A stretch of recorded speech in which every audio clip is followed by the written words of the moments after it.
Hoofstuk 43 in Rome. Sodra die seisoen vir skeepvaart weer aangebreek het die hoofman oor 100 en sy gevangenes hulle reis na Rome hervat. 'n Skip van Alexandrië, die Castor en Pollux, het onderweg na die weste op Milete oorwinter en die reisigers het hulle aan boord van daardie skip begeef. Alhoewel hulle deur die teenwinde effens vertraag is die reis veilig afgelê en die skip het in die pragtige hawe Puteolia aan die kus van Italië die anker laat val. Daar was 'n aantal Christene in hierdie plek en hulle het die apostel gesmeek om 7 dae by hulle oor te bly, 'n voorreg wat die hoofman hom vriendelik gegee het. Sedert hulle Paulus se sendbrief van die Romeine ontvang het die Christene in Italië gretig na 'n besoek deur die apostel uitgesien. Hulle het nie verwag dat hulle hom as gevangene sou sien kom nie, maar sy lyding het hom vir hulle net dierbaarder gemaak. Aangesien die afstand van Puteolia na Rome net 225 kilometer was, en omdat die hawestad gedurig met die hoofstad in verbinding was, is die Christene in Rome van Paulus se aankoms verwittig, en sommige van hulle het daarna uitgegaan om hom te ontmoet en te verwelkom. Op die 8ste dag nadat hulle geland het die hoofman en sy gevangenes na Rome vertrek. Julius was maar al te gewillig om aan die apostel elke guns toe te staan wat hy by magte was om te verleen, maar hy kon sy status as gevangene nie verander of hom van die ketting verlos waarmee hy aan sy soldate geboei was nie. Met beswaarde hart het Paulus op sy lang verwagte besoek aan die hoofstad van die wêreld vertrek. Hoe anders as die omstandighede wat hy hom in die vooruitsig gestel het. Hoe sou hy, geboei en gebrandmerk, die evangelie verkondig? Sy hoop om in Rome baie siele vir Christus te win, was skynbaar tot teleurstelling gedoem. Uiteindelik het die reisigers die Appius Mark 65 kilometer van Rome af bereik. Terwyl hulle vir hulle deur die skare wat op die groot verkeersweg reis, 'n weg baan, word die ou grysaard wat met 'n groep skynbaar verharde misdadigers in boeye loop, deur menigeen met veragting aangekyk, en is hy die onderwerp van allerlei onbeskofte, spottende grappe. Skielik is daar 'n uitroep van vreugde, en 'n man uit die verbygaande skare val die gevangene om die hals en omhels hom met trane van blydskap soos 'n seun wat 'n lang afwesige vader verwelkom. Telkens word die toneel herhaal, wanneer vele, met oë wat deur liefdevolle verwagting verskerp is, en die geboeide gevangene die een herken wat hulle te Korinte, te Filippe en Efese die lewenswoorde tot hulle gespreek het. Terwyl die toegenee disippels gretig om hulle Vader in die evangelie saamdrom, kom die hele geselskap tot stilstand. Die soldate is ongeduldig oor die vertraging.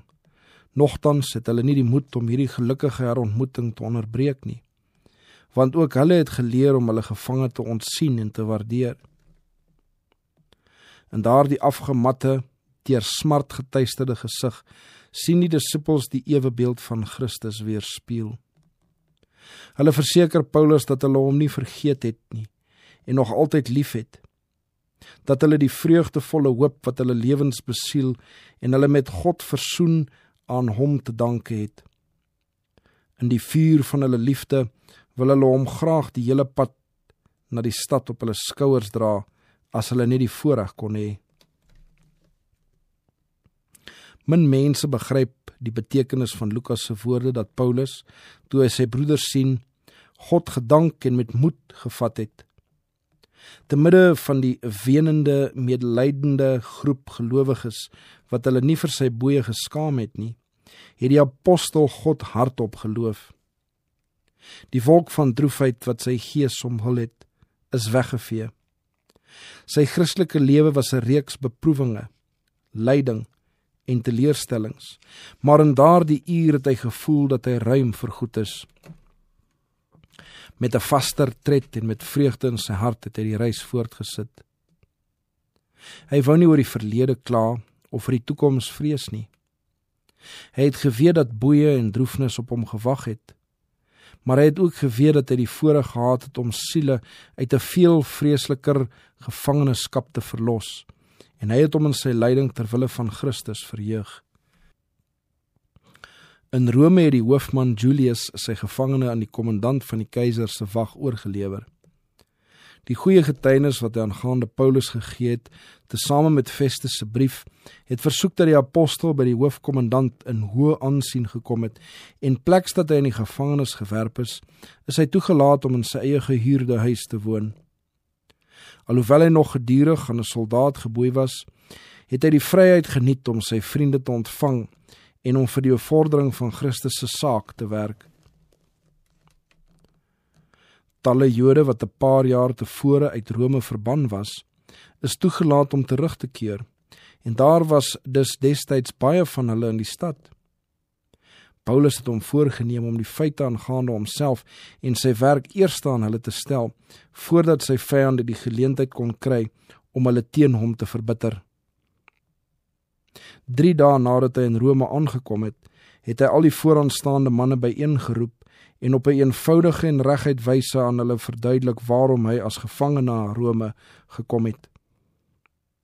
Hy het gesê: "Broeders, alhoewel ek niks gedoen het teen die volk of die voorvaderlike sedes nie, is ek uit Jerusalem as gevangene oorgelewe in die hande van die Romeine.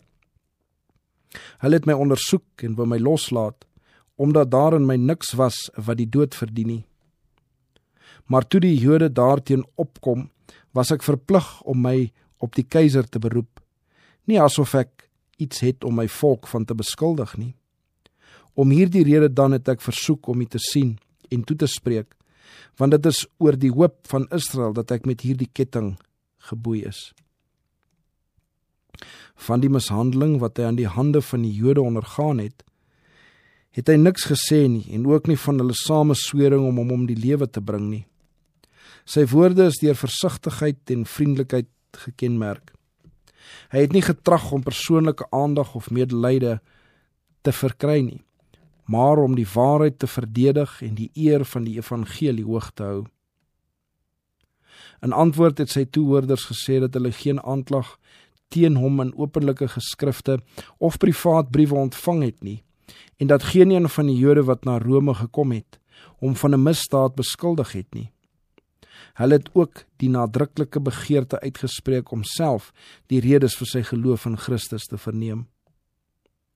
Wat hierdie sekte betref, het hulle gesê, is dit ons bekend dat oral daarteen gespreek word. Aangesien hulle dit self begeer het Paulus hulle genooi om 'n dag te bepaal wanneer hy die waarhede van die evangelie aan hulle kon voordra. Op die bepaalde dag het talle van hulle byeengekom, en in 'n kragtige getuienis het hy vir hulle die koninkryk van God uitgelê, en van die môre vroeg tot die aand toe het hy die wet van Moses en hy die profete hulle probeer oortuig aangaande Jesus. Hy het sy eie belewenis verhaal en eenvoudig, opreg en met krag uit die Ou Testamentiese skrifte argumente aangebied. Die apostel het daarop gewys dat die godsdiens nie uit gebruike, seremonies, geloofsbelydenisse en teorieë bestaan nie. Indien dit so was, sou die natuurlike mens dit deur ondersoek kon verstaan, net soos hy wêreldlike dinge verstaan.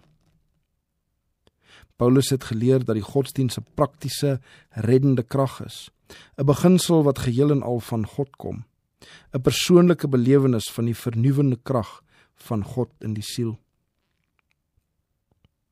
Hy het daarop gewys dat Moses na Christus vooruitgewys het as die profeet na wie hulle moes luister, hoe dat al die profete aangaande hom geprofeteer het as God se groot geneesmiddel vir die sonde, die onskuldige wat die sondes van die skuldiges sou dra.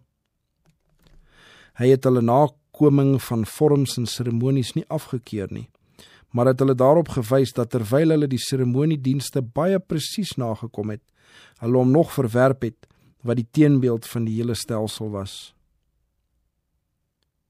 Paulus het verklaar dat hy Christus voor sy bekering nie deur persoonlike kennis geken het nie, maar bloot deur die begrip wat hy net soos ander aangaande die aard en werk van die komende Messias gekoester het.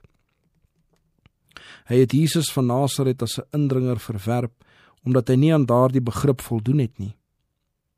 Maar nou was Paulus se sienswyse aangaande Christus en sy sending baie geesteliker en meer verhewe, want hy was 'n bekeerde man. Die apostel het hulle verseker dat hy Christus nie na die vlees aan hulle voorgehou het nie. Herodes het Christus in die dae van sy mensheid gesien. Annas het hom gesien. Pilatus en die priesters en die owerstes het hom gesien. Die Romeinse soldate het hom gesien. Maar hulle het hom nie met die geloofsoog gesien nie. Hulle het hom nie as die verheerlikte verlosser gesien nie. Om Christus deur die geloof te begryp, om 'n geestelike kennis van hom te hê, was meer begeerlik as om hom persoonlik te ken soos hy op aarde voorgekom het. Die gemeenskap met Christus wat Paulus nou geniet het, was intiemer, meer blywend as blote menslike aardse geselskap. Terwyl Paulus getuig het van wat hy van Jesus van Nasaret as die hoop van Israel geweet en gesien het, is diegene wat eerlik na waarheid gesoek het oortuig.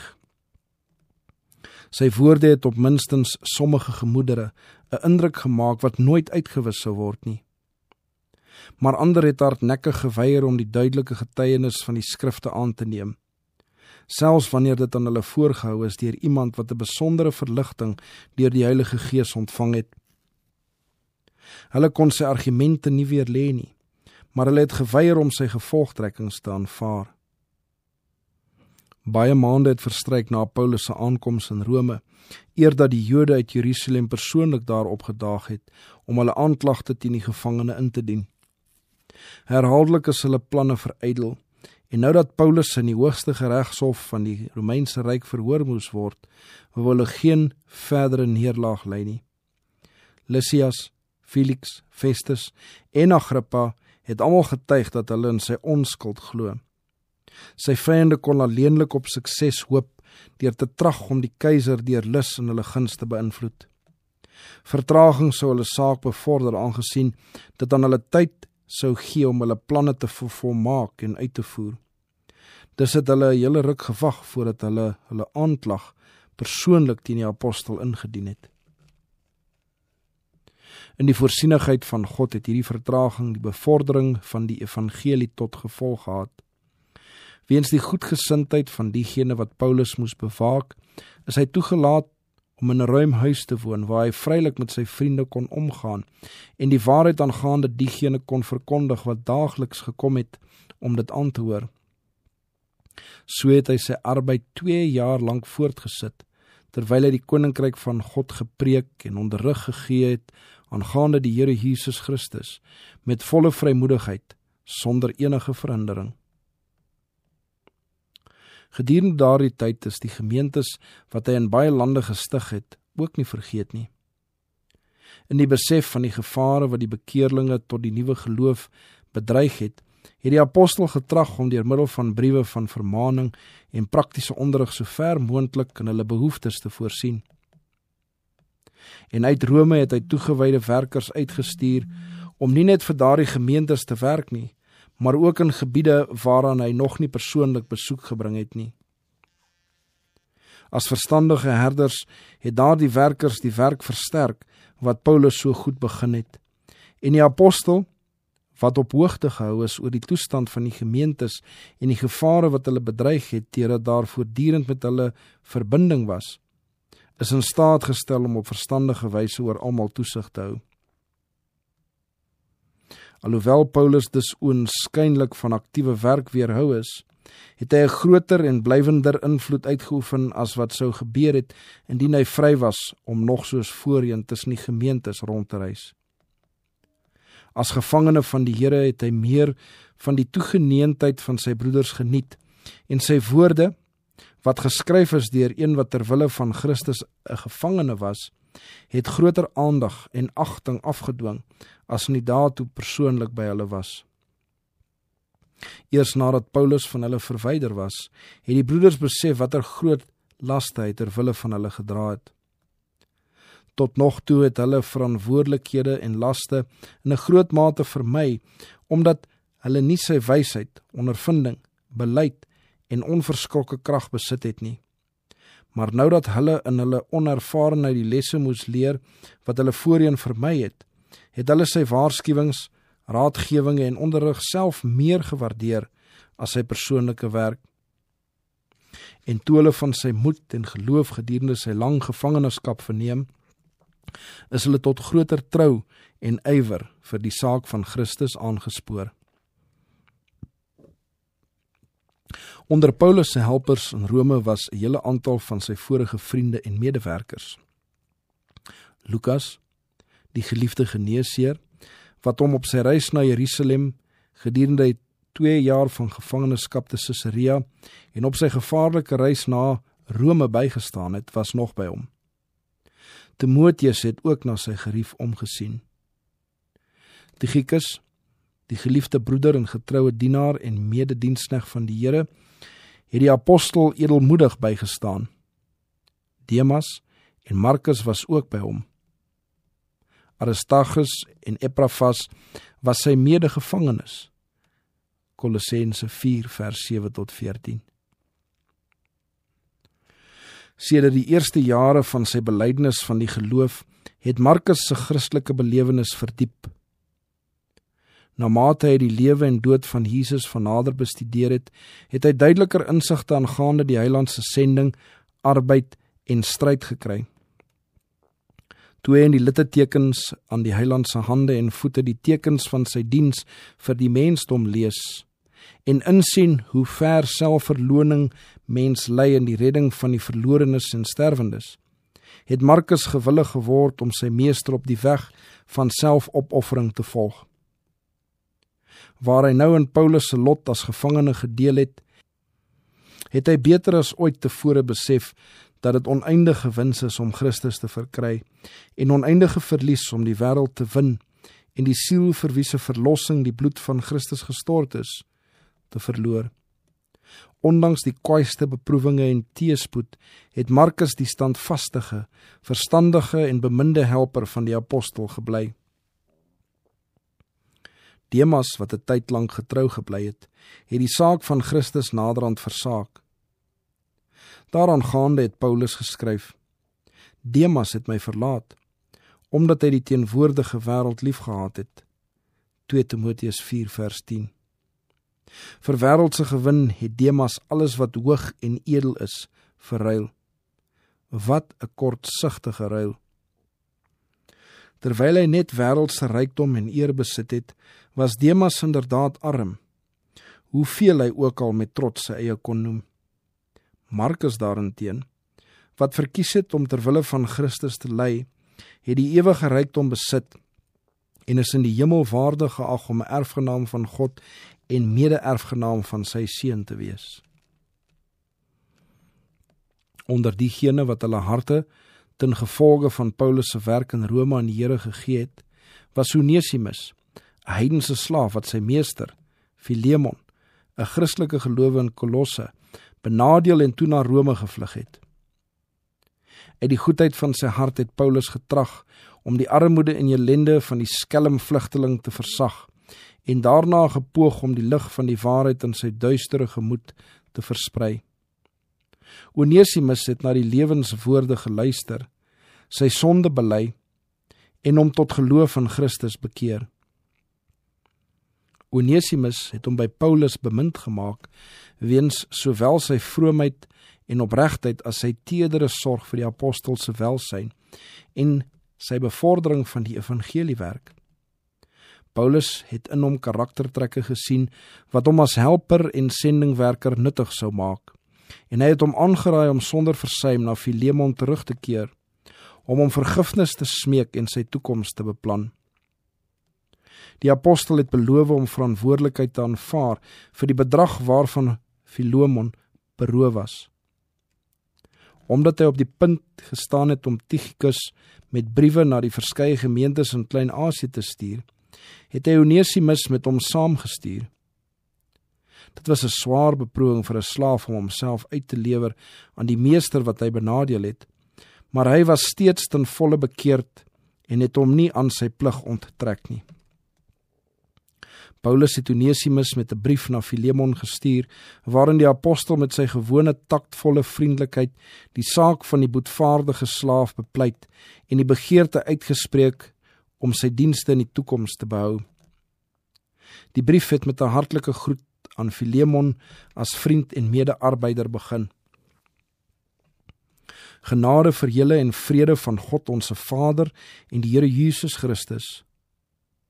Ek dank my God altyd wanneer ek aan jou in my gebede dink, omdat ek van jou liefde en geloof hoor, wat jy met betrekking tot die Here Jesus en al die heiliges het, dat die gemeenskap van jou geloof kragtig mag word deur die kennis van alles wat goed in julle is, tot eer van Christus Jesus. Die apostel het Filemon daaraan herinner dat elke goeie bedoeling en elke goeie karaktereienskap waaroor hy beskik het aan die genade van Christus toe te skryf was. Net dit het hom anders gemaak as die verdorwe en sondige mense. Dieselfde genade kon die misdadiger in 'n kind van God en 'n nuttige arbeider vir die evangelie verander. Paulus kon Filemon op sy plig as Christen gewys het, maar hy het liewer smeektaal verkies. Ek, Paulus, as 'n ou man en nou ook 'n gevangene van Christus Jesus, bepleit by jou vir my kind Onesimus, wat ek verwek het in my boeye, wat vroeër vir jou nutteloos was, maar nou baie nuttig vir jou en vir my. Die apostel vra Filemon met die oog op die bekering van Onesimus om die boetvaardige slaaf as sy eie kind te ontvang en aan hom sulke liefde te bewys dat hy sou verkies om by sy voormalige meester te bly. Nie meer as 'n slaaf nie, maar meer as 'n slaaf, as 'n geliefde broeder. Hy het die begeerte uitgespreek om Onesimus te behou, om hom in sy gevangenskap te dien soos Filemon homself sou gedien het. Maar hy wou sy dienste nie het en sy Filemon, sy slaaf, eers uit sy eie beweging sou vrystel nie. Die apostel het goed geweet hoe streng meesters teenoor hulle slawe was, en hy het ook goed geweet dat Filemon terdee gebelgd was oor die gedrag van sy slaaf. Hy het getrag om op so 'n manier om hom te skryf, dat dit sy tederste gevoelens as Christen sou verwek. Die bekering van Onesimus het van hom 'n broeder in die geloof gemaak, en Paulus sou enige straf wat hierdie nuwe bekeerling sou moes verduur, as 'n straf op hom persoonlik beskou. Paulus het vrywillig aangebied om Onesimus se skuld oor te neem, sodat hy die skuldige die skande van sy straf nie hoef te verduur nie, en weer die voorregte kon geniet wat hy voorheen gehad het. As jy my dan vir 'n metgesel hou, het hy aan Filemon geskryf, neem hom aan net soos vir my, en as hy jou benadeel het of iets skuld, sit dit op my rekening. Ek, Paulus, het dit met my eie hand geskrywe, ek sal betaal. Wat 'n treffende uitbeelding van die liefde van Christus vir die boetvaardige sondaar. Die slaaf wat sy meester bedrieg het niks gehad om daarvoor te vergoed nie. Die sondaar wat God van jare van diens beroof het geen manier om die skuld te vereffen nie. Jesus tree tussen die sondaar en God in en sê, ek sal die skuld betaal. Spaar die sondaar. Ek sal in sy plek lê. Nadat hy aangebied het om Onesimus se skuld oor te neem, het die apostel Filemon herinner aan hoeveel hy self die apostel skuldig was. Hy het homself aan hom geskuld, aangesien God Paulus as werktuig in sy bekering gebruik het. Daarna het hy Filemon in 'n laaste, teedere, ernstige oproep gesmeek om, aangesien hy die heiliges met sy weldade verkwik, ook die gees van die apostel te verkwik, deur aan hom rede tot vreugde toe te staan. In vertroue op jou gehoorsaamheid, het hy bygevoeg, het ek aan jou geskrywe, omdat ek weet dat jy nog meer doen as wat ek sê. Paulus se brief aan Filemon toon die invloed van die evangelie op die verhouding tussen die meester en die diensknegt. Die slawehandel was oral in die Romeinse ryk 'n erkende instelling, en sowel meesters as slawe was lede van die gemeentes vir wie Paulus gewerk het. In die stede waar daar dikwels meer slawe as vrymense was, is uiters streng wette noodsaaklik geag om hulle onderdanig te hou. 'n Ryk Romein het dikwels honderde slawe van allerlei range, uit allerlei volke en van verskeie begaafdhede besit. Met volle beheer oor die siele en liggame van daardie ongelukkige mense, kon hy enige lyding wat hy wou oor hulle bring. Indien een van hulle soveel as 'n hand teen sy eienaar opgelig het om hom te wreek of te verdedig, kon die oortreder se hele gesin op onmenslike wyse opgeoffer word. Die geringste fout, ongeluk of agterloosheid is dikwels sonder genade gestraf. Sommige meesters wat meer menslik was as ander, was meer toegeeflik teenoor hulle slawe, maar die groot meerderheid rykes en adelliede, wat hulle onbeteeld in hulle welluste, hartstogte en lus oorgegee het van hulle slawe die ellendige slagoffers van hulle giere en dwingelary gemaak. Die neiging van die hele stelsel was hopeloos verlagend. Dit was nie die apostel se werk om die gevestigde maatskaplike orde willekeurig omver te werp nie. Om dit te probeer doen sou die welslaaf van die evangelie verhinder. Maar hy het beginsels verkondig wat die diepste wese van die slawerny aangetas het, en wat indien dit toegepas is, gewis die hele stelsel sou onderkalf. Hy het gesê, waar die gees van die Here is, daar is vryheid. 2 Korintiërs 3 vers 17. Wanneer hy tot inkeer gekom het, het die slaaf 'n lid van die liggaam van Christus geword, en as sodanig moes hy as 'n broeder bemin en behandel word, as 'n mede-erfgenaam van sy meester, van die seëninge van God en die voorregte van die evangelie. Aan die ander kant moes die diensknegte hulle pligte verrig, nie met oediens soos mense behaars nie, maar soos diensknegte van Christus wat die wil van God van harte doen. Efesiërs 6 vers 6. Die Christelike geloof smee 'n sterk band tussen Heer en slaaf, koning en onderdaan, die evangeliedienaar en die verlaagde sondaar wat in Christus reiniging van sy sonde gevind het. Hulle is in dieselfde bloed gewas, deur dieselfde gees lewend gemaak,